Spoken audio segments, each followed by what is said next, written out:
But to kind of recap what I believe are some of the primary takeaways for Rachel and I, for our kids, and hopefully there's something here of value to the listeners, would be to take us back to the very first interview that you did with me, the importance of discerning your call, not defaulting to some other borrowed vision for life, family, marriage, career, ministry.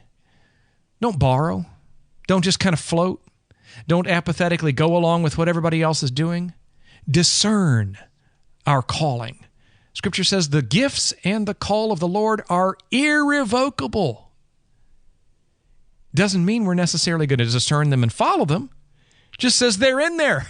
God knit us together in our mother's wombs. He knew us before He knit us together in our mother's wombs, and He gave us gifting and calling, which are irrevocable. Will we discern them? So that would be the first challenge, is discern your call. Listen to the desires of your heart, the song of your heart. Dare to sing that song. And then a second point, I guess, is count the cost. Again, like we talked about in that first interview, Kim, do your due diligence. Look at it financially. Look at it practically. Run the numbers. What would it take? How tight can you tighten the belt? What are you willing to do without because of your higher values of something you value more? Discern the call, and then count the cost.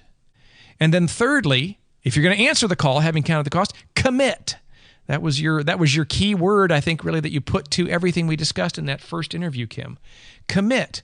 No double-mindedness for the Christian once we've responded to the call. No turning back. Jesus Himself talked about that. We're not fit for the kingdom if we begin to walk the journey and then turn back. Double-minded man is unstable in all of his ways. So we commit without wavering. And that was what I was illustrating with the plan A, and there is no plan B. There's A.2, A.3, A.5, or 15 or 25. You keep modifying, but you're committed to plan A because you understand that's how God called you.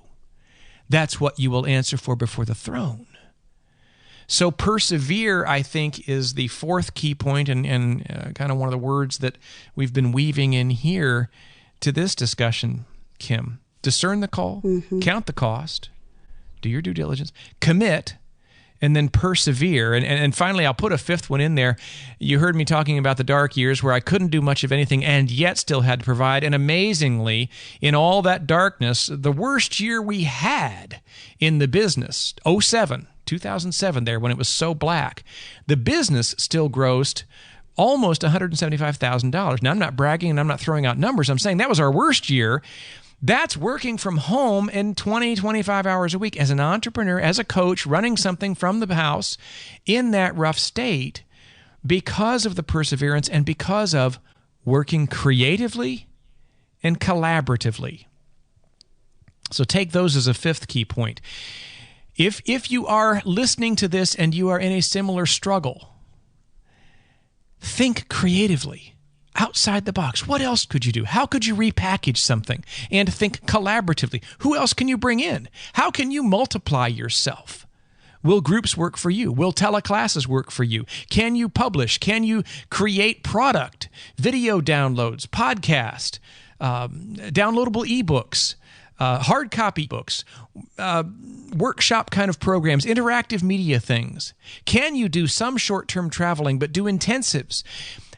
Every person will have different things that they can do if they bring those before the Lord, following plan A, trying to stay committed and persevering, and then just saying, Lord, show me creatively something fresh here, collaboratively. Who else can help me here?